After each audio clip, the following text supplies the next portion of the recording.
After uploading a number of horror stories to various places around the internet, I was overwhelmed by the sheer volume of supportive emails and messages I received. It spurred me on to write more, to take my ambitions seriously, and to commit an increasing amount of time to the pursuit of becoming a published author. Little did I know that this newfound acknowledgement of my writing would lead to a series of horrific and abhorrent events.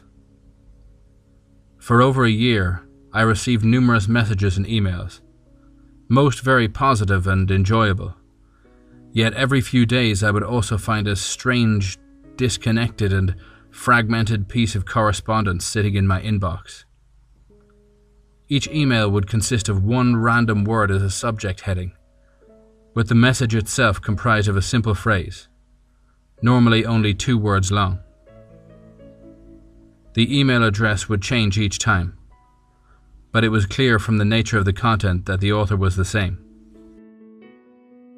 At first I dismissed them as the idle product of a bored lurker on the internet, attempting to amuse themselves with the thought of myself reading garbled, puzzling yet worryingly cryptic messages.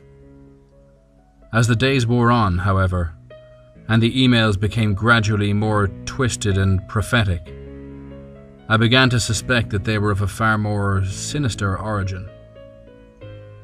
I had posted and contributed to many websites and forums over the years, and it was not unusual to wake up each morning to 20 or 30 new emails in my inbox. I often spent my lunch break answering them, and I genuinely enjoyed the correspondence.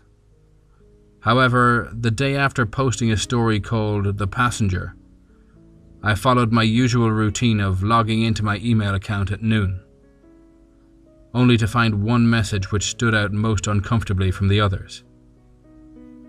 The subject heading was "Suffer," and the email itself contained just 2 words: "Baby cries."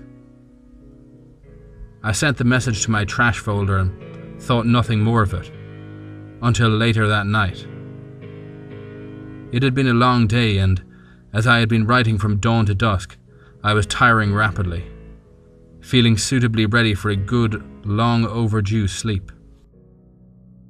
It was around 11:30 p.m. and just as I started to drift into a dream, I heard a noise. It was not out of place, nor did it cause any real concern to me, coming as it did from my neighbour's house through the wall. It was the type of common sound any resident is familiar with. I smirked to myself thinking, "Baby cries," and drifted back to sleep, sure that the child's mother or father would soon be there to comfort it, as they always were. I woke again, glancing at my mobile phone, which cast an unearthly green glow around the room. Seeing that it was after 3 in the morning, I became agitated, knowing that I had a long day ahead of me. Rest does not come easily on those nights when we know we must rise early. The mere thought of the necessity of a good night's sleep before the next day's work precludes any notion of sleep itself. Lying there, I listened in the darkness to the infant next door, breaking its heart, inconsolable and distraught. Surely the parents had not let it scream for all those hours, lying there alone in the blackness of night, unattended. After trying to black out the child's cries for what seemed like hours, I admitted defeat and moved to the spare room that my family and friends normally stayed in, on the rare occasions when they visited. At 7:30 a.m., my phone alarm sounded, and, after fighting the reality of another day, I reluctantly left my bed, walking slowly to the kitchen to make some coffee. From the window, I looked out into the street below. What I saw horrified me. A police car and 2 ambulances parked outside my neighbour's home. Even through my groggy, pre-caffeinated mind, the memory of that helpless child crying in the night sprung to the fore. Immediately, I stopped what I was doing, threw on some clothes and ran outside. I was not the only person watching, as the usual nosy residents stood at their doors, with some even out on the street, still wearing their dressing gowns, idly gossiping, whipping up any number of scandalous rumours.